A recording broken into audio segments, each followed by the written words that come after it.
O pensamento é um pensamento grande, a gente não está querendo ficar atrás, não.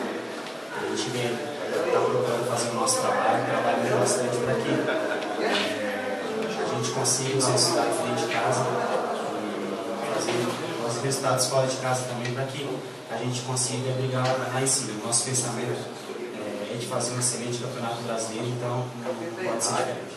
Aliás, e você acabou fazendo gol, mas sofrendo também, porque sofreu já na partida passada, em função de um erro de arbitragem, na tua expulsão lá no Rio de Janeiro. Hoje, mais uma vez, a arbitragem complicando. E você foi a um julgamento aí na semana e quase ficou de fora desse jogo, não é? Isso mostra o que é o Curitiba hoje. Tem um departamento excelente, o departamento jurídico foi onde me ajudou bastante, onde foi uma expulsão e conseguimos a pena mínima. Então, parabenizar também o departamento jurídico que vem fazendo um excelente trabalho. Emerson, o resultado, né, já trouxe os 3 pontos, a melhora na classificação.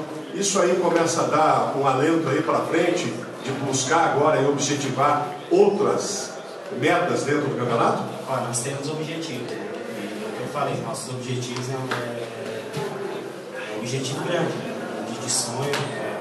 A gente sabe que o nosso time tem muita qualidade, então a gente mantendo o foco no brasileiro, fazendo o que a gente vem fazendo desde o início do ano, para a gente brigar lá em cima.